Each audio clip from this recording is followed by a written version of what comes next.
Okay, so here I'm just going to show you how I basically do a multicam edit with what your question was. So this is the files that I have here. Obviously my 5 audio files, and then I have all my video files here.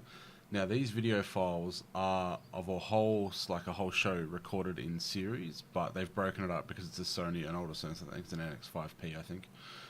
They break up the footage every 4 gigs. So as you can see, this one links onto this one to this one, and then this is taken by a camera that's up and recorded on an Atomos, so that's a whole show. So I'll do the multicam, the sync now, and then once I've done that, I'll show you how that works, and then I'll show you what's happening with your black boxes in the multicam view.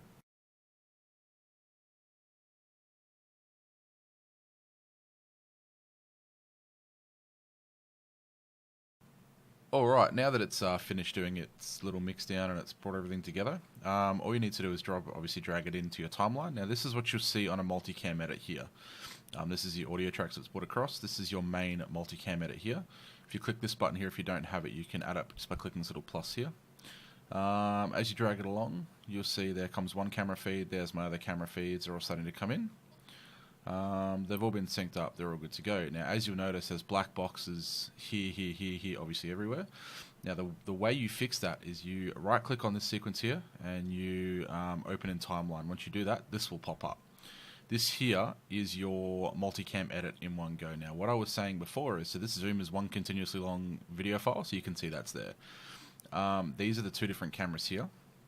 And as you can see, because it's broken it up after 4 gig, it's split the camera files. Now, each one of these areas here is represented here. So as you have these here, it will add those back on there. So to fix that problem, here's what I do. First things first is I drag down together, because I know they're synced, because they're one continuous file, they've just been broken up due to file size. Bring down your video files. Make sure that when you move them, you notice the times that you don't move them in the timeline, otherwise it will unsync.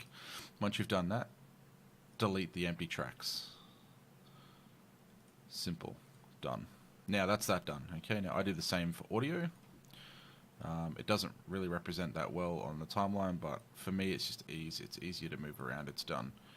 Now, I've taken flack for this before, but I'll explain what I do with my audio now. With the audio that you have back on your multicam edit, this is the audio here. It's not all the audio tracks, it's just some of the audio tracks. So what I like to do, if somebody knows how to get them all over when you initially do it, that's fine. I don't, so this is what I do. I take all of my audio, control copy it, make sure you're at the start, control P, then you have everything here. Okay, I then go ahead and label everything so I know what they are just by, say, right-clicking and going label. So for instance, I know that's a microphone feed, so I make my microphone feeds rows, so I know what they are. And that's just extra and not really important to the story, but here we are.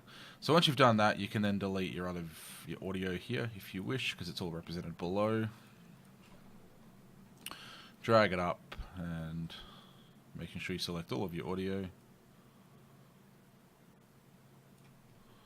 And you're good to go. Now, you have everything here. Okay, now if you check back here now, yellow represents when there's video, because it's as I said, the very long video from the Zoom, from the Atomos. That's why that's there. But if you notice now, all of the black boxes are gone. Now there will always be a black box here because I'm only running 3 camera feeds. I did have 5 cameras for the show, but I've only done 3 just to demonstrate. As I said, so now you see you've gotten rid of all the video files. Now if you start adding back in video files, and you go back over here, it's represented here. Okay, obviously it can't put 5 equally, so it has to make another row. So actually that doesn't make sense. I don't know why it's on that, but anyway, you get the idea. So it's got 5. You delete these, and it'll vanish again. Go back here, done. Okay, then you can use as you play. So let's say you wanted to do an edit, comes through.